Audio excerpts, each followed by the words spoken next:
In an incident that, according to some unverified sources, illustrates the rapid change in combat tactics on the Eastern Front, a Ukrainian sniper or snipers reportedly stopped a wave of light attacks by mobile forces on motorcycles around the Pokrovsk area. What appeared to be a quick maneuver and a local encirclement devolved into isolated attacks one after another after the snipers neutralized the riders and weapons carriers.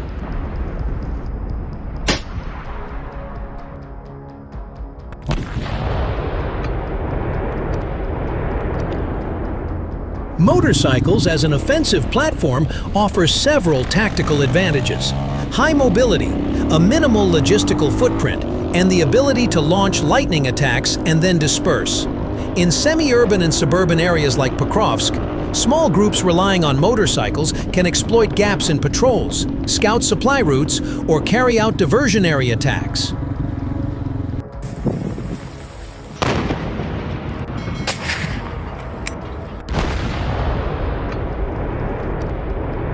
However, these advantages also carry drawbacks. Speed and limited cover make riders vulnerable to precision fire. According to the principles of terrain tactics, when targets are isolated and exposed, for example, when crossing open roads or waiting in low-light areas, they are particularly vulnerable to trained snipers.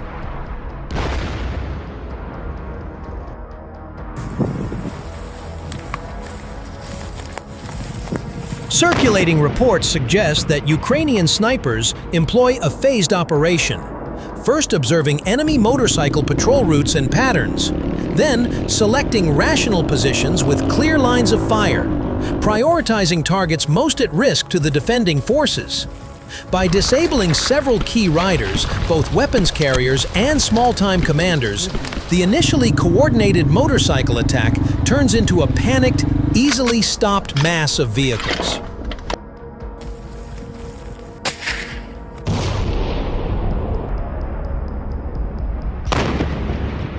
This tactic requires a combination of rapid terrain intelligence, long-range surveillance capabilities, including the use of binoculars, simple, surveillance cameras, or information from ground patrols, and the discipline of waiting for the shot that will produce maximum impact. For example, hitting the engine, fuel tank, or the rider's position in a single, precise shot. Furthermore, a support team capable of closing escape routes and executing follow-up attacks increases the likelihood of success.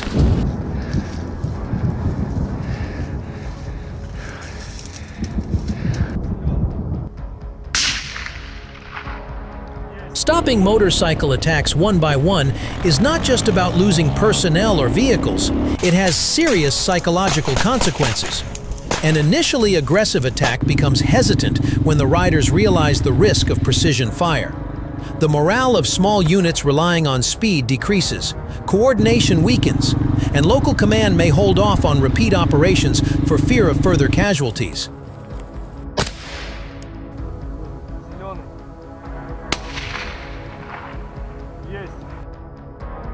For the Ukrainian defense, the ability to neutralize mobile threats like this allows for more secure positions, improved supply lines, and more secure counter-terrorism patrols.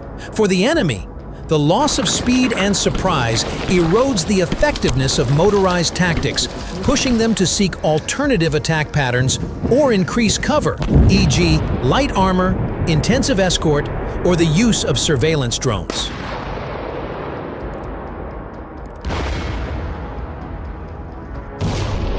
General Alexander Syrsky launched a focused Ukrainian counterattack near Dobropilya to divert Russian attention from the brutal push on Pokrovsk. Using drone-mounted loudspeakers to broadcast surrender instructions and exploiting autumn mud, Ukrainian forces cleared encircled Russian pockets and forced mass surrenders, while Russian reinforcements became bogged down trying to respond.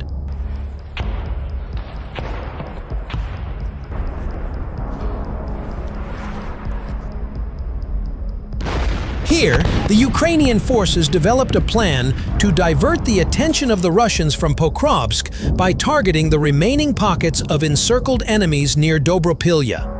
With hundreds of drones in the air, the Ukrainians slowly tightened the noose and forced the remaining Russian troops on the ground into mass surrendering.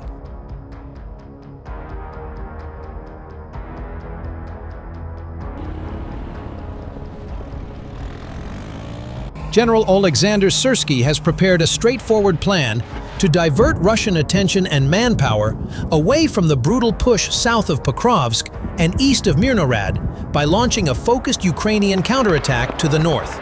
The goal is twofold: to clear the remaining pockets of encircled Russian troops near Dobropilya and to stabilize this sector, freeing Ukrainian forces to strike from the north and pressure Russian formations threatening Pokrovsk to be reallocated.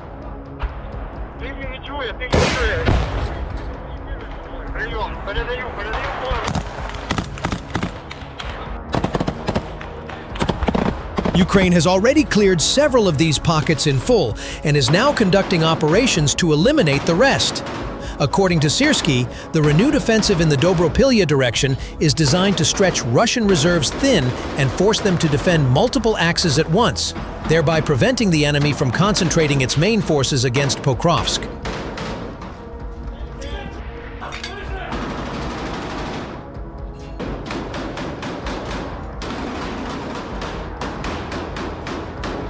The Ukrainian forces are now pushing north of Nikhonorivka and south through Zadishak, supporting the wider deblockading operations around Pokrovsk and Mirnorad.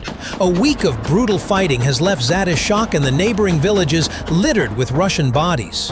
One geo-located video shows a single dirt road where corpses lie every 10 to 15 meters, clear proof of the devastating effectiveness of Ukrainian artillery, drones, and ambush tactics.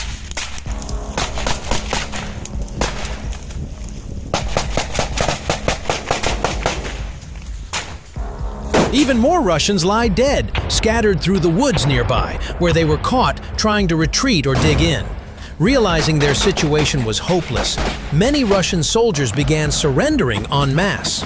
Ukrainian drone operators adapted their tactics by mounting loudspeakers on FPV drones, flying low over Russian trenches, and broadcasting surrender instructions.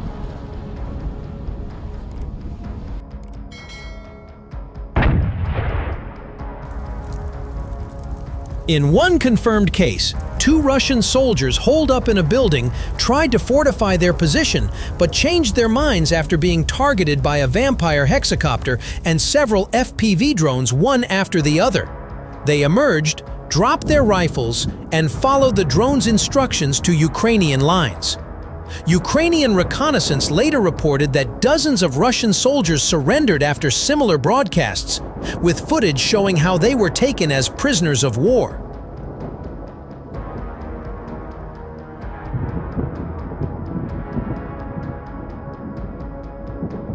In other areas, Ukrainian intelligence identified Russian infantry concentrations and coordinated precision strikes using different types of drones and artillery, effectively breaking the remaining organized resistance.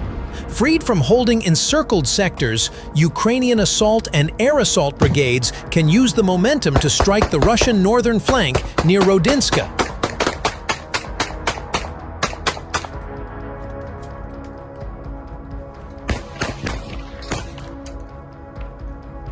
With many Russian soldiers choosing to surrender, the Russian command was afraid of a domino effect and a full Ukrainian breakthrough that could cause the entire northern flank to be exposed.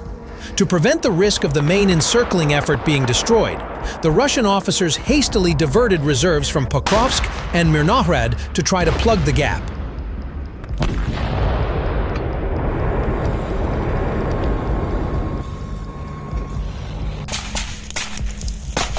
However, their timing could not have been worse, as the autumn mud season has arrived.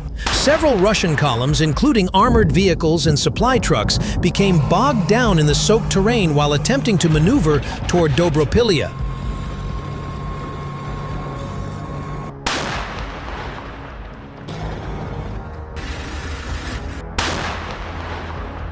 In one incident, 5 armored vehicles advanced into the area to reinforce the collapsing front, but 3 of them got stuck in the mud, forcing their crews to abandon the vehicles and wade through flooded ditches.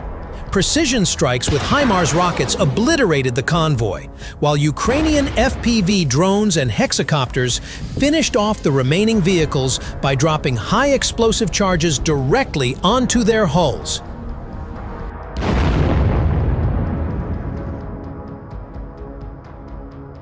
Russian military bloggers tried to downplay the disaster, claiming that the infantry had managed to dismount and fortify their positions. But geolocate evidence tells a different story of burned-out armored columns and hundreds of Russian bodies scattered across open fields and trenches.